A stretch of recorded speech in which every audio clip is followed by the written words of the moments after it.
महाराष्ट्र की राजनीति में अचानक ऐसा सन्नाटा पसरा है जिसने सत्ता के संतुलन को हिलाकर रख दिया। एनसीपी अध्यक्ष और महाराष्ट्र के उप मुख्यमंत्री अजित पवार के आकस्मिक निधन से न सिर्फ एक कद्दावर नेता को छीना है, बल्कि मुख्यमंत्री देवेंद्र फडणवीस का उनका सबसे भरोसेमंद दोस्त और रणनीतिक साथी भी छीन लिया।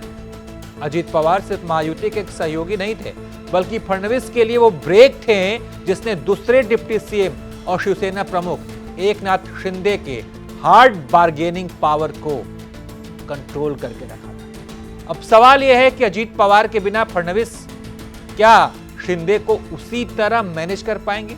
राजनीतिक गलियारों में चर्चा तेज है कि अजित पवार की गैर मौजूदगी से महायुति के भीतर ताकत का संतुलन बदल सकता है। और सिर्फ इतना ही नहीं, यह घटनाक्रम एनसीपी के दोनों धड़ों को फिर से एक होने की संभावनाओं को भी जिंदा कर सकता है, वो भी ऐसे वक्त में जब बीजेपी राज्य की राजनीति में सबसे मजबूत स्थिति में है। महाराष्ट्र आज भी 23 नवंबर 2019 की उस सुबह को नहीं भूला है जब राजभवन में देवेंद्र फडणवीस और अजित पवार ने अचानक मुख्यमंत्री और उप मुख्यमंत्री के तौर पर शपथ ली। तब शिवसेना, एनसीपी और कांग्रेस तीनों मिलकर गैर बीजेपी सरकार बनाने की जुगत में थे। हालांकि कुछ ही दिनों में शरद पवार ने अजित पवार को वापस एमवीए में ला दिया और उद्धव ठाकरे मुख्यमंत्री बने। बाद में फडणवीस उस सरकार को गलती कहा और उन्होंने ये भी साफ किया कि उन्हें अजित पवार से कोई पछतावा नहीं था। सूत्रों की माने तो फडणवीस हमेशा अजित को एक भरोसेमंद राजनीतिक साथी मानते रहे, खास तौर पर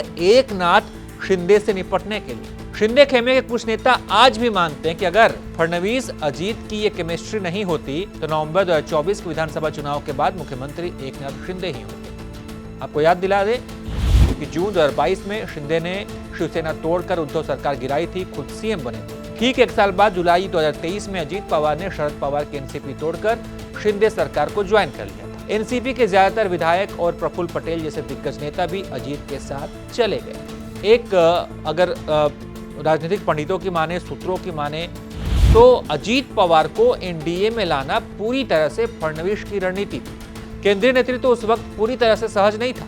दिलचस्प बात यह है कि पीएम मोदी ने कुछ दिन पहले ही एनसीपी पर 70,000 करोड़ के सिंचाई घोटाले का आरोप लगाया था और उसी अजित पवार को बाद में बीजेपी ने गले लगा लिया। 2024 के विधानसभा चुनाव में महायुति की जबरदस्त जीत हुई थी। बीजेपी को 132 सीटें, शिंदे सेना को 57, अजित पवार की एनसीपी को 41 सीटें मिली। बीजेपी को बम्पर सीट मिली, फिर भी शिंदे ने सीएम पद के लिए दबाव बनाया कि मुख्यमंत्री मुझे बनाओ, जिसे फडणवीस ने अजित पवार की मदद से नाकाम कर दिया। उधर शरद पवार की एनसीपी सिर्फ 10 सीटों पर सीमित हुई। इसके बाद दोनों एनसीपी धड़ों के बीच नजदीकियां बढ़ी। हाल ही में अजित पवार ने खुद कहा था कि दोनों एनसीपी साथ हैं, परिवार के साथ दूरियां खत्म हो गई है।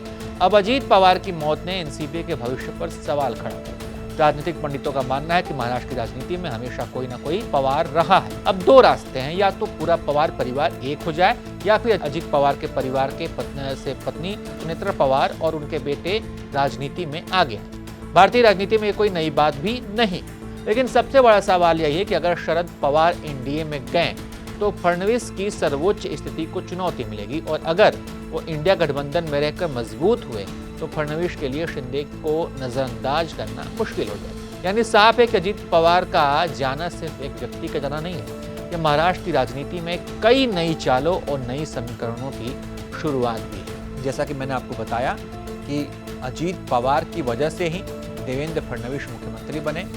अगर अजित पवार देवेंद्र फडणवीस के साथ नहीं होते तो हो सकता है कि खूब सीट जीतने के बाद भी बीजेपी अपना मुख्यमंत्री नहीं बनाती और शिंदे, जो बार्गेनिंग पावर के लिए जाने जाते हैं, वो मुख्यमंत्री बन जाते।